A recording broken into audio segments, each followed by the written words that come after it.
ETF index mutual funds నేర్చుకుని stock మార్కెట్లో రాణించాలనుకుంటున్నారా? వెంటనే ఈ నెంబర్కి కాల్ చేయండి.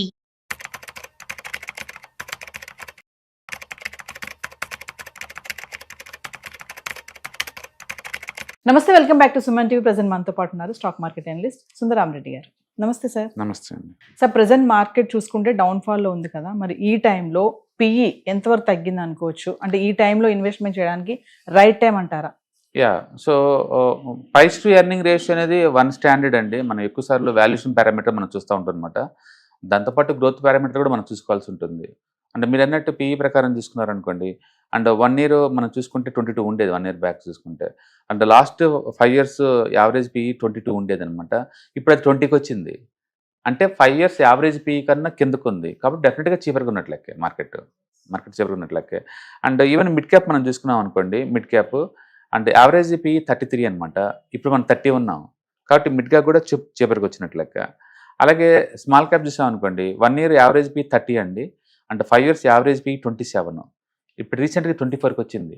అంటే అన్నిటికన్నా చీపర్గా వచ్చింది స్మాల్ క్యాప్స్. ఇప్పుడు 24కి వచ్చింది మిడ్ క్యాప్తో పోల్చుకున్నా. ఓకే.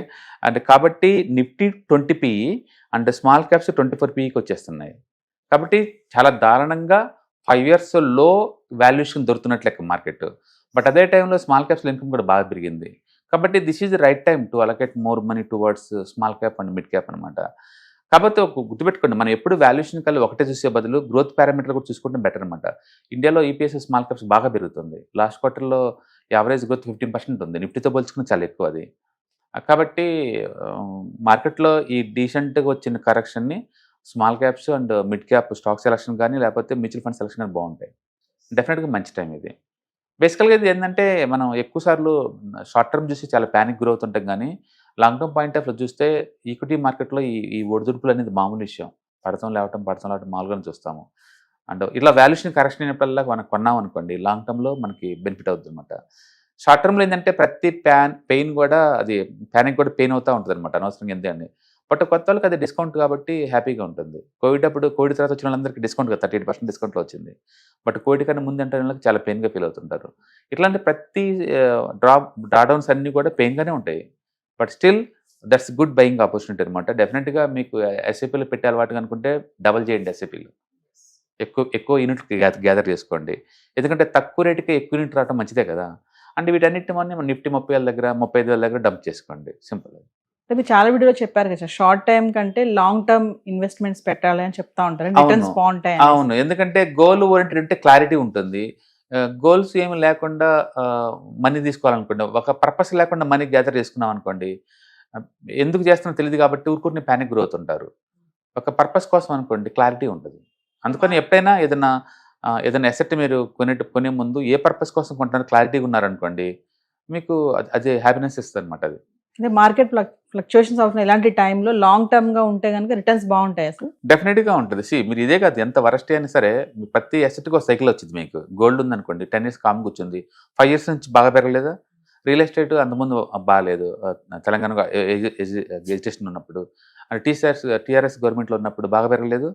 అట్లా ప్రతి అసెట్కి ఏంటంటే ఒక సైకిల్ నేచర్ ఉంటుంది. నేచర్ వచ్చిన దాకా నువ్వు వెయిట్ చేయాలా, అప్పుడు బ్లాస్ట్ అయ్యే ఛాన్స్ ఎక్కువ ఉంది. ఇప్పుడు ఈక్విటీ డల్గా ఉంది, ఇది పర్మనెంట్ ఏం కాదు. మళ్ళీ 4-5 years తర్వాత మనం చూసాం అనుకోండి, ఈక్విటీ కూడా మిగతా దానిలో పెరుగుద్ది అనమాట. అది ఆ టైంలో మీరు అమ్మేసుకోవచ్చు. అంటే హిస్టరీలో ఇప్పుడు కొత్త ఏం కాదు, మనం టెక్నికల్స్ అని పేరు పెట్టి హిస్టరీని రీడ్ చేస్తూ ఉంటాం. ఆ హిస్టరీలో నీకు క్లూ వస్తూ ఉంటుంది. ఓకే, ఇలా జరిగినప్పుడు నెక్స్ట్ ఏం జరిగిందని తెలుసుకుంటే. యాక్చువల్గా మార్కెట్ ఇలా 18 months కనుక స్ట్రక్ అయ్యి కనుక రిజల్ట్స్ రాకుండా కనుకుంటే, నెక్స్ట్ 34 monthsలో మీకు లిటరలీ యావరేజ్ మీద 30-70% వస్తుంది రిటర్న్స్. అంటే వెరీ హ్యూజ్ రిటర్న్స్ అవి. అంటే కన్సిస్టెన్సీగా ఇస్తే మార్కెట్ ముందు పోదు. అప్పుడప్పుడు ఇలా డిస్కౌంట్ ఇస్తేనే వెంటనే మళ్ళీ రికవర్ అయ్యే ఛాన్స్ ఎక్కువ ఉందన్నమాట. చాలా సెక్టర్స్ మంచి కరెక్షన్ గురైనాయి. అండ్ చాలా మంచి కంపెనీస్ అన్నీ కూడా 5 years లోలో ఉన్నాయి. That's decent discount. ఎందుకంటే బిజినెస్ మళ్ళీ మారలేదు కదా ఈ 5 yearsలో. కాబట్టి డెఫినెట్గా this is worth to invest in the markets అన్నమాట. ప్రెసెంట్ ఈ టైంలో సార్ ఇన్వెస్టర్స్ కి మీరు చెప్పే స్ట్రాటజీస్ ఏమన్నా ఉన్నాయా? డెఫినెట్గా మీరు ప్లాన్ చేసుకోండి. ఒక 5 years మినిమం ఉండేలాగా ఉంటే కనుక, and this is the best time. And last 2 years back enter కాని వాళ్ళందరూ ఎంటర్ అవ్వండి. అండ్ లాస్ట్ 2 years బ్యాక్ కొన్నట్టు ఊహించుకొని ఒకేసారి బల్క్లో కొనుక్కోండి. ఎస్ఐపీలు పెట్టుకోండి. మార్కెట్ ఎప్పుడు ఇలా పడుతుంటుంది, మళ్ళీ రికవరీ కూడా అవుతూనే ఉంటుంది. షార్ట్ టర్మ్ కోసం చూడమాకండి, కొంచెం long term point of view చూడండి. యావరేజ్ ఎక్స్పెక్టేషన్స్ 15% పెట్టుకోండి. కళ్ళు మూసుకొని వస్తాయి మార్కెట్లో. బయట ఒకరికి ఇచ్చి వడ్డీకి ఇచ్చేసి వాళ్ళు ఎగ్గొట్టేసి సపరేట్ బదులు అండ్ ఇక్కడ బెటర్ అనమాట. చాలా ఈజీగా బ్యాలెన్స్ చేసుకోవచ్చు, లిక్విడిటీ అన్లిమిటెడ్ ఉంటుంది, ఎప్పుడు కావాలంటే అప్పుడు అమ్మేసుకోవచ్చు, ఇవన్నీ ఉంటాయి అనమాట. స్టాక్ మార్కెట్ అనగానే ఇంక ఓన్లీ ఆప్షన్ మార్కెట్ అనో లేకపోతే ఇంటర్డే ట్రేడింగ్ అనో లేదా స్పెక్యులేషన్ ఇలా అనుకోమాకండి. లాంగ్ టర్మ్ వెల్త్ క్రియేషన్కి ఇది మంచి టూల్ లాగా వాడుకోవచ్చు. మీరు బయట గోల్డ్ కొనే బదులు ఇక్కడ గోల్డ్ పీస్ కొనుక్కోండి, ప్రాఫిట్ వచ్చినప్పుడు అమ్ముకోండి, అప్పుడు దాకా ఉంచుకోండి. బయట సిల్వర్ కొనే బదులు ఇక్కడ కొనుక్కోండి, బయట రియల్ ఎస్టేట్ బదులు ఇక్కడ రీట్స్ ఉంటాయి కొనుక్కోండి, బయట బ్యాంక్లో పెట్టే బదులు ఇక్కడ డెట్ ఫండ్స్ ఉన్నాయి పెట్టుకోండి. అన్నిట్లో డిజిటల్గా ఉన్నాయి కదా, కంఫర్ట్ ఉంది, కన్వీనియన్స్ ఉంది. ఆన్లైన్ ఫెసిలిటీ ఉన్న ఈ రోజుల్లో ఇంకా ఎందుకు ఫిజికల్గా మనం అక్కడ పోయి క్యూలో నిలబడి కొనుక్కోవాలి చెప్పండి. కాబట్టి వెల్త్ అక్యుములేట్ చేద్దామన్నా, వెల్త్ మెయింటైన్ చేద్దామన్నా, వెల్త్ ప్రొటెక్షన్ చేసుకుందాం అనుకున్నా అంటే స్టాక్ మార్కెట్ ఇది ద బెస్ట్ ప్లేస్, అందులో డౌట్ లేదు.